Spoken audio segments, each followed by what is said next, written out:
Hey, Tom. Hi, Fabian. Hi, how are you doing? Bad, thanks. Bad. Uh, How are you? Yeah, good. I woke up to, like I had it on the list to review the release post. Oh, yes.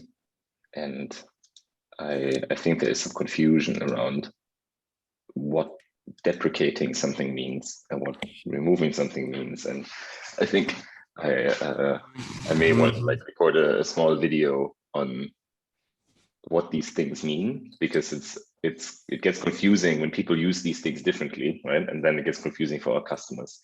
Yeah, I did. I feel like Cassandra and I did talk about it last week. We documented here. Yeah, last week we had the same problem as well. Like, I feel like this is the most succinct way to get things across. Oh yeah, that's exactly what I'm looking at. Because like once you understand this, I feel it's actually simple, right? It's Yes. like, do you want to talk about something that you will remove at some point in the future? That's a deprecation. You know, are you removing something like this release? That's a removal, right? So it's but it gets confusing. Yeah. Too big word deprecation. Yeah, exactly. Well, it's also, I think then, at least from me reading through it, it really helps if people are very explicit about what they are actually deprecating or removing, right? And like if I see a deprecation notice or removal notice that doesn't use the terms deprecation or removal, I get really confused because I'm like, I don't understand anymore what you're doing. Yeah. It's like, for example, like we're using Ruby 3 now for our like auto DevOps pipeline. It used Ruby 2.5 before. And I'm like, okay, is Ruby 2.5 gone? Right, that's a removal. Is it something that we shouldn't do anymore? Right, but it still kind of works, right? And we will remove it later. That's a deprecation. And I'm like, just tell me, right? And so I think there's maybe an opportunity to just do a like 5-minute terminology review, because it is confusing if you don't know what they mean, right? I think an experience that we had with sharding, right? Yeah, and then it confuses everyone as well. Yes. Afterwards, I'm like, wait a minute, I thought we were removing this, not deprecating. Yeah, and it doesn't help that, for example, now, like I made a suggestion last release where deprecation notices in the release post had a due date that was rendered as I can't even remember what it was rendered, but what it actually is the removal date, right? Because that's what you're putting in to a deprecation, right? You're saying, I'm deprecating it now in this release, and it will be removed in 3 releases or in a year or whatever. But they've changed how it is rendered, but they've not changed the YAML field name, right? So that's also confusing. Anyways, I'll stop on my Monday morning. Hey, Dylan. Hey, Adam. Hey. You want to just start? And whoever is late is late.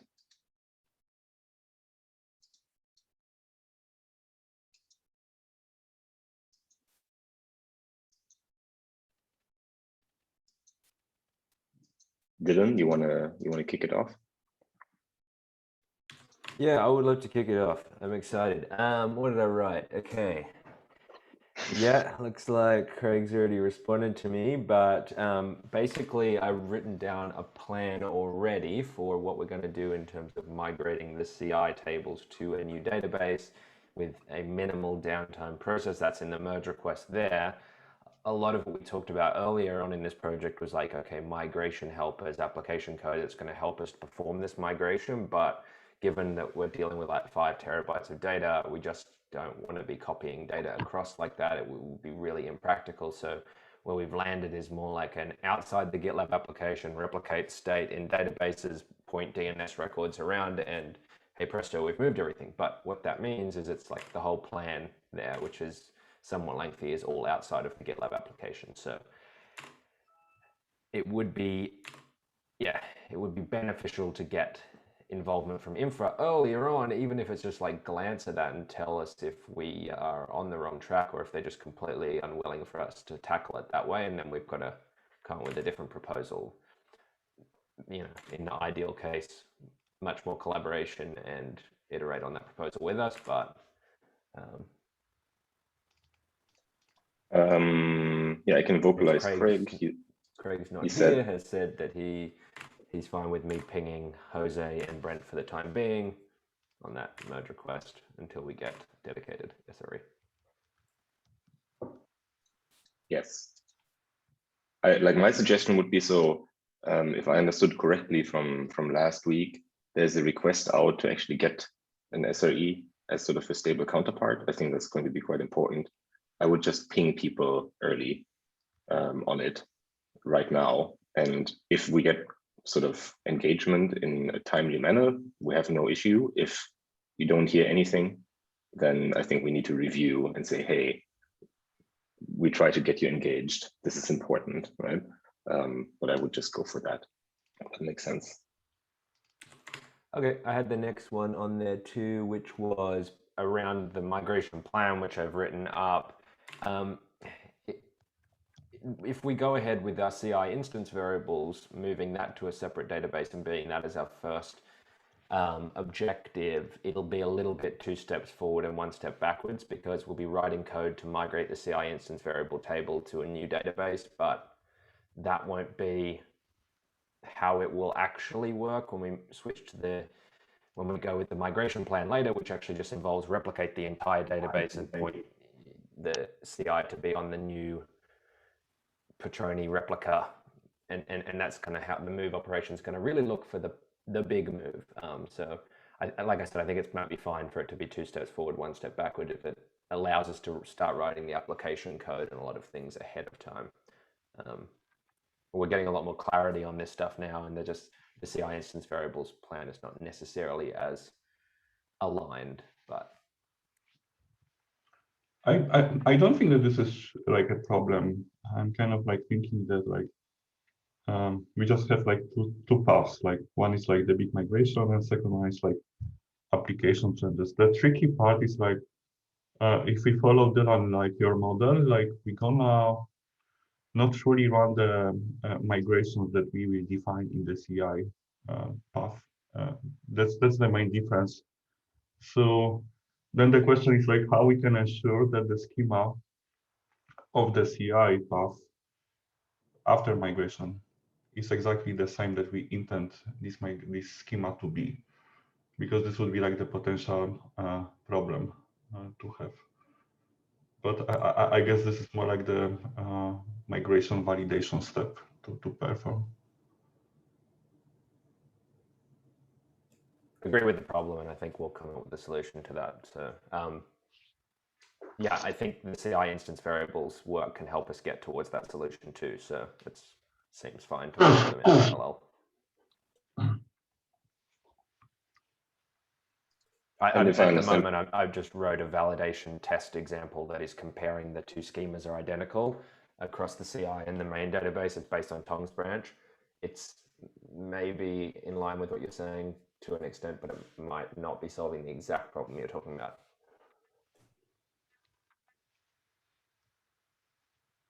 And this is just, and you can tell I haven't read this in detail, but this is essentially like handling the migration on .com in production, right? So it's assuming a certain architecture with like console, Petroni, and so on and so forth for now. Yes, because like we want to like do it with minimal downtime and like force failover effectively to make a new cluster auto-rated for the CI. That's really like the whole idea behind what is Dylan saying. And like you actually want to replicate everything and drop what is not needed. I kind of like that pragmatism, I have to admit, especially given the size of the CI instance variable table, right?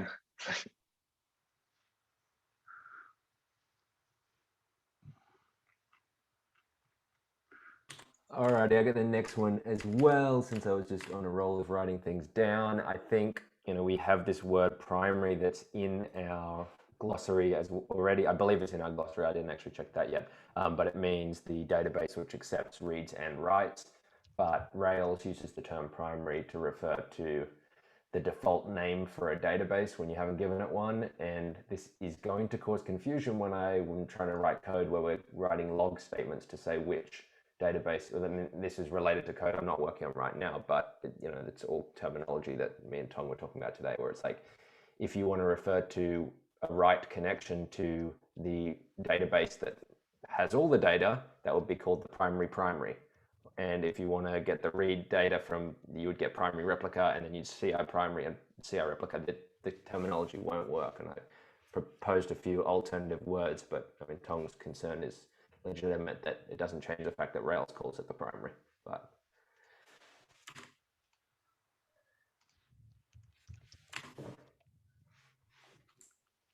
I think it's valid point. Primary is like being used in too many contexts right now. I mean, like maybe we can keep that primary and like add CI underscore primary, but then like I'm not sure like if it's not gonna be confusing. Yeah, basically, like I'll put an example. The database logs will say like DB duration primary second, and then you'll have DB duration CI primary duration CI primary second. Like that'll be a log statement to explain how much time was spent in the database. And I don't think we want to have this, and it'll also be represented in the performance bar where the developers see already the word primary and replica used in the performance bar, and it'll say primary and then primary in the performance bar. So like today it will be like just primary. It's not gonna be double primary. Yeah, well, what I've already started implementing, and that was like a couple of weeks ago, adding the duration to the performance bar and the logs. So the performance bar was adding the name of the database, but yeah, which is fine. That's the tricky part, because it's the problem that we have to solve anyway, which is like our single database config contains config for the replica and the primary. So the RISE-6 actually like models these as two distinct configs. So I think we need to model that as two distinct configs, and then your DB role is exactly your connection name from the config from the database YML, and then you don't really have that problem with like appending additional role to the existing connection name. Or at least like the problem that we need to transform the config.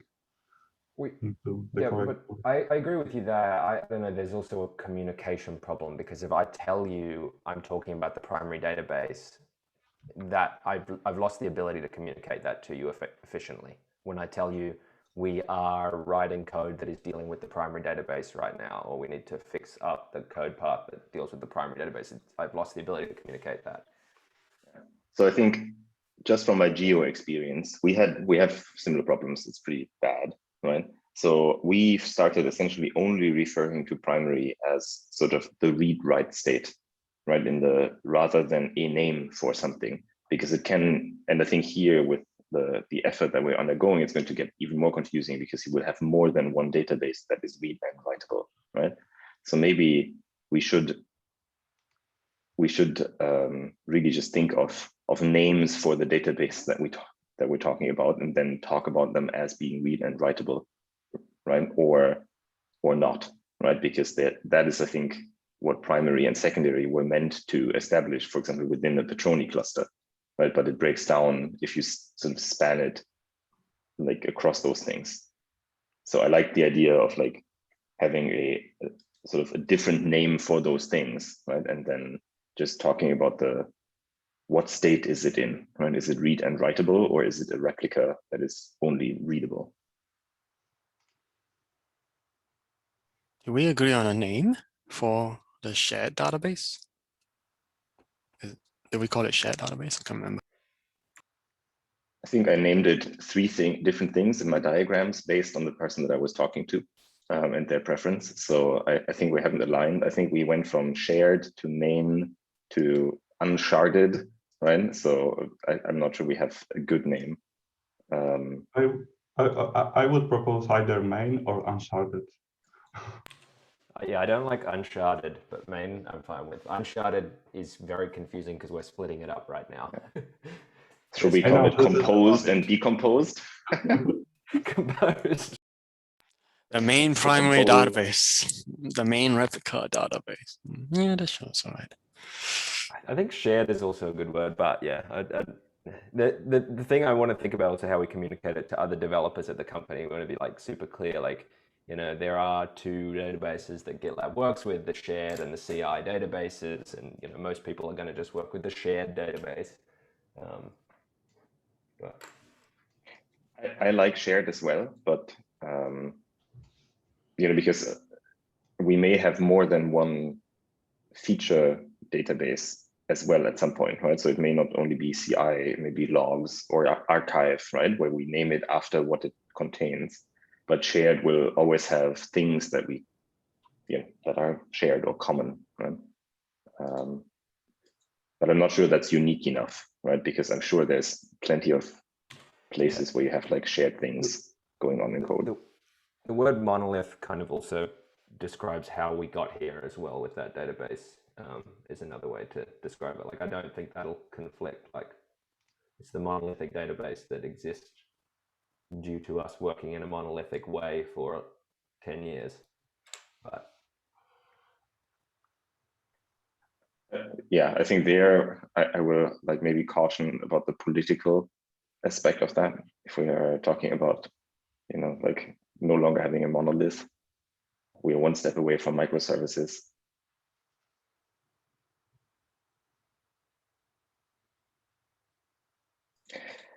I mean, one thing to like, I don't know, like we've just moved from master to main for Git, right? But main is not really the thing, right? If you were using CI, then it's not the main database anymore. CI is, right? So like, I think shared feels That's the least worst. That's tricky because like, I don't know, like shared, it doesn't feel like fully correct. Like, just because like we have majority of the features there, we're still gonna have like the CI tables for a very long time. But like, I think like it's still indicating that like without these, like main database application still cannot function. You cannot just use the CI database for it to function. So you're gonna have to retain these for a very long time, even like with the schemas. Anyway, let's make a decision about naming. We can probably do some kind of voting on the main database.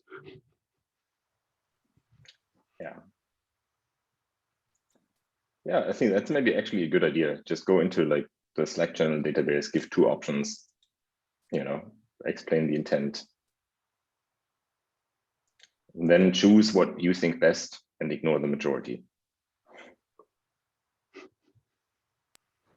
Yeah, sounds like New Zealand referendums.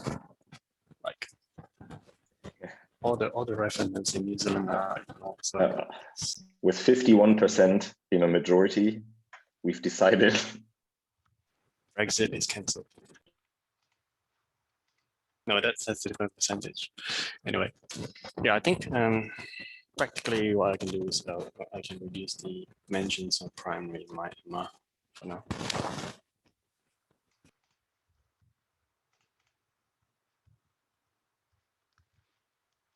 if nobody actions this today, I will write it in some written form to get votes.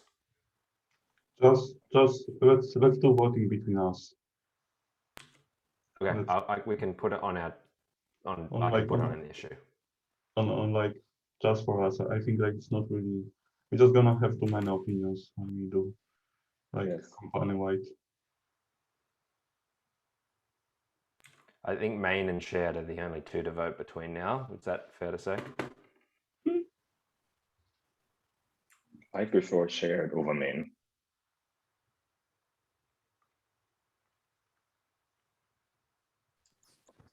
Let's move on. Whatever you do, just say Fabian made a decision and it was the product manager and you couldn't do anything about it. So Cool. We'll add this sign off to every decision that we make. It's a fact that we made a decision.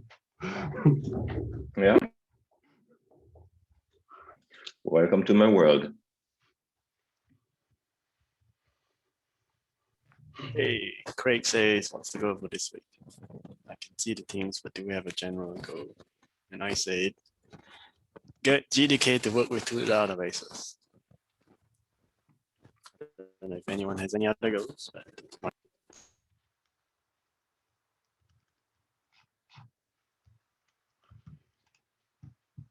Yes, I'm thinking this is valid goal.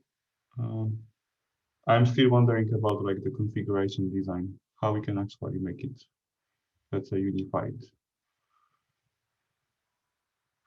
Like as of the configuration, I would see like this, let's say, transformation. Like today we have load balancer key under configuration database. I mean, in ideal world, I would aim to like using replica through out of the database YML and like moving away from this like way of indicating replica. So then I think it's still like valid goal for the GTK, but I'm kind of considering how we can mutate our configuration out of something specific to using replica to something generic, how we define replicas in a race way. Because like that, because like why is this important? Because this allows you to then define a configuration that is say sharded underscore replica and clearly indicate in the models or like by role that you want this model to always be using replica regardless what else you do. Today, like we have a single connection and like we have pretty complex logic to make this decision. But I think in general, the sentiment that I heard from Yorick is like there are some cases that we could really always use replica regardless of the system state. So separate connection using this kind of database YML would actually allow us to define how you want to access data. Is it like always replica, or is it more like session based based on context? This is something that we are, I think, missing today, and this is something that we can probably improve. Because also, like, as soon as you add the config, we need to figure out how we fix the connection override on active record base for the load balancer stuff. Because then we're gonna have a single session for many databases that we're gonna switch over between Primavera and Replica, and we're gonna have to fix support for the replication lag. So that's really like my concern. I don't know yet how we're gonna solve this replication lag in many contexts because we need to fix stickiness. That's also the problem that I noticed like on Friday, that like stickiness is defined globally.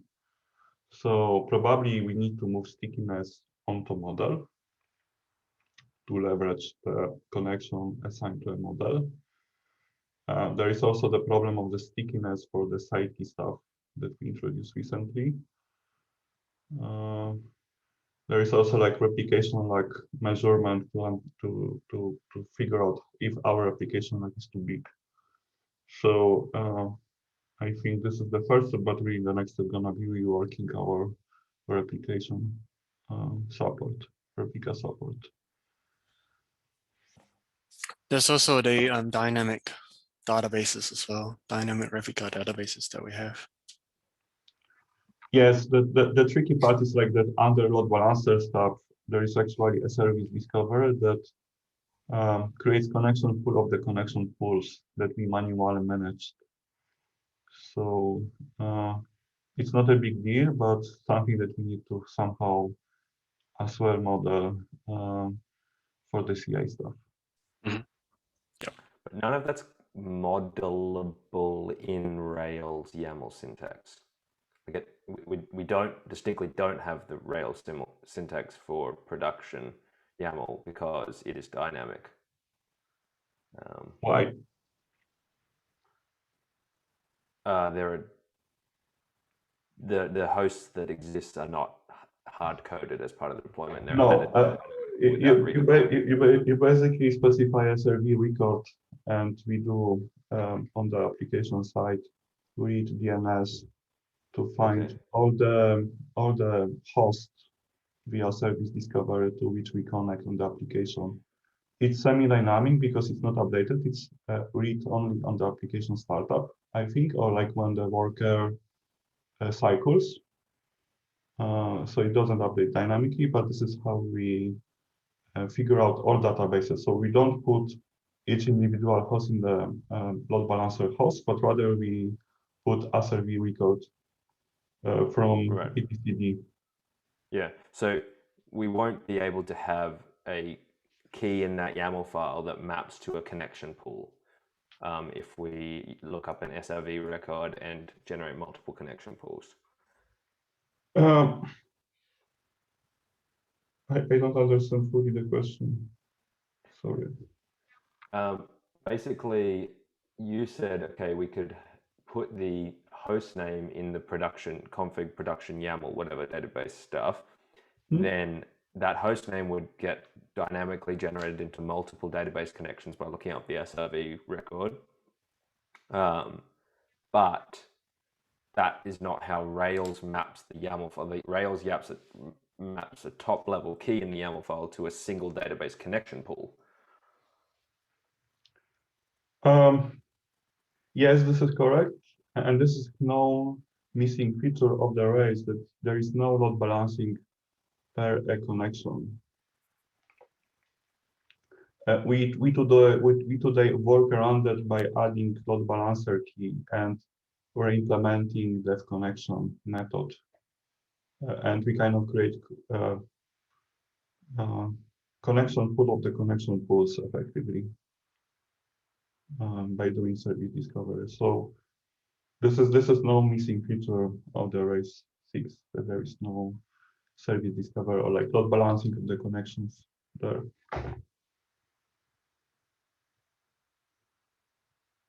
If I'm to extrapolate what you're saying, in an ideal situation, we would contribute that to Rails and that feature would be there, and then we would match their syntax. In ideal world, we would contribute to this to Rails. I think in today's world, it means that we use a load balancer key and we override the connection. So probably do something similar to what we actually do exactly what we are doing today. But I think it's still like if we can somehow split this configuration into being more explicit.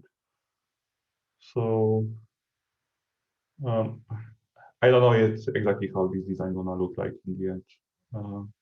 I don't have like a good idea. I think like we need to work on these problems once we have many databases supported to see like how we can make it work with many databases. Because there is a few problems associated with the today's model. They are not very big problems, but we need to like work and fix them. So I just started like rewriting a little of the load balancer session hooks or like stickiness, but it's still like it's iteration number -1 before actually useful iteration.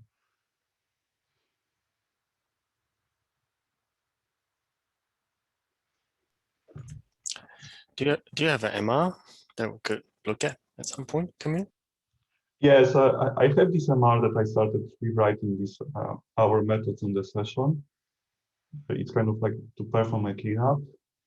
This is really like the first step. The next step is really like doing more like a stack based. But I think I'm kind of thinking that like as soon as I finish that, I will probably start reworking stickiness to be more model based instead of global context as it is today. So there is a few iterations ahead on the load balancing stuff. But we are not yet blocked by that. So why is moving the stickiness to the model base aligned with the objective you're describing of using Rails syntax? Like, does Rails support model-based stickiness, or you're just seeing that as a performance opportunity, and that's why you're working on it? Two reasons. Race doesn't support stickiness. The stickiness is based on the time. It kind of indicates if there is like a delay of like 2 or 3 seconds, we're just gonna stick to this database. But our stickiness is actually looking at the replication lag. And Yeah, now but the replication lag is dependent on the database you are using. So if you are sticking to the say CI instance variable, you need to execute read of the replication lag in the context of the database and evaluate that. Today, the description of the stickiness is defined as a global method accepting, I think, the first parameter being a key, which is, let's say, symbol like a user. Now, in this model, you would have to transform that key into an actual model to know the connection under which you should be checking replication lag. So in my sense, I think it's better to move this way of operating into model, because model already knows databases that it wants to use. So you are not really like having this transformative logic, because the model already self-describing from what database with replication lag. And then you can really like evaluate it on top of model if you should stick. So we would retain the current stickiness on the per key or like per model basis, but really taking into account the database effectively holding the data for that model. Because if you stick to the same variable, you want to stick to the CI, like look at the replication like of the CI tables, not other tables. That's really like my perspective on like moving that.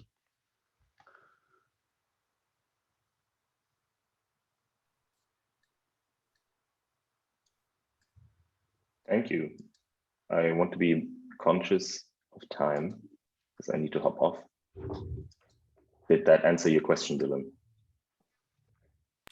Yeah, it did. But the kind of next topic I had is just really like, I think what Camille's talking about, it makes sense to me. It's just really hard to know how deep we go down this rabbit hole, because some of it is not essential to us getting GitLab supporting multiple databases, but it might be more simple for developers looking at the code. So anyway, that. I don't know. That's probably just me. Let's be waiting on seeing what Camille's working on and getting more guidance from Camille on specific issues and how to tackle them as we go.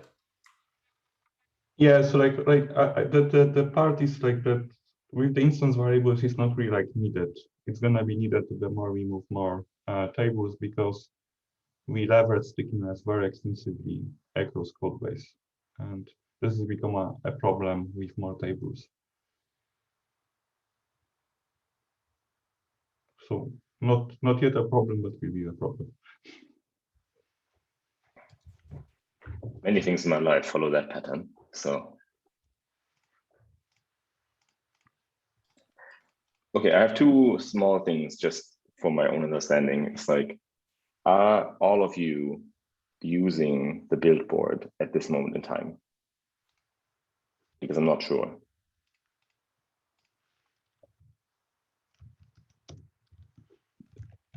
Tong is yes. Camille is not sure yet. Okay, so I'll give you a reminder. So the reason why I'm asking is that for me, it is important to have a place where I can essentially surface quickly all of the issues that all of you are working on regarding to sharding. And that helps a lot with sort of asynchronous, just checking in and making sure that things are available. Also for Craig, I think it helps with sort of question number 4.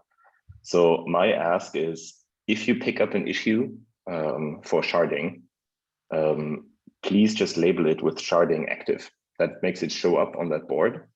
And then, we can you can apply the correct workflow label when you're working on it or investigating it. That's maybe a second thing, but that would be amazing, because then I have a place where I can go look and point to as the state of affairs. Is that okay?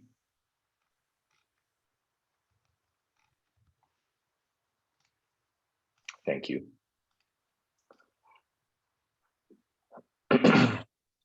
Oh, is there even a handbook link, or do I need to update the handbook? That's Oh, what no. Craig wrote, so I think we can use that. Yes, yeah, it's that just describes that.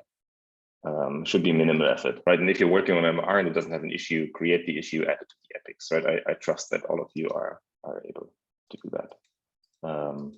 And then the last thing is, it sounds to me as if everybody is actually like working on things right now and has enough to do, and we're kind of clear on where we are at.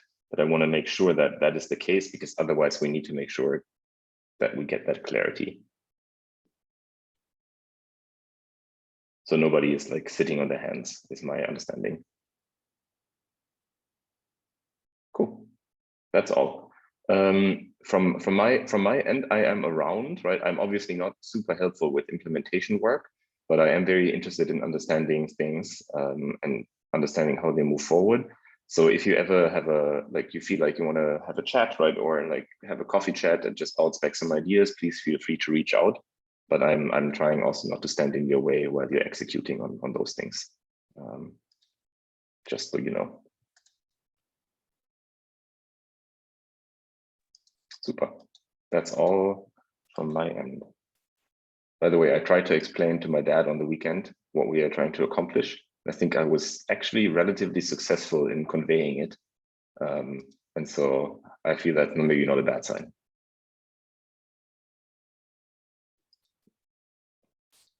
That's cool. Yeah. You know, like, honestly, like I still think like I do this my father tried to use GitLab and he is not able to like figure it out, right? For his homepage or stuff like that, and independent of sharding. I think actually from a user experience standpoint, that's maybe the goal, right? Is somebody who's not in software development is able to do things with GitLab to at least some degree. I think we're in a good spot, and we are definitely not there. So. All right.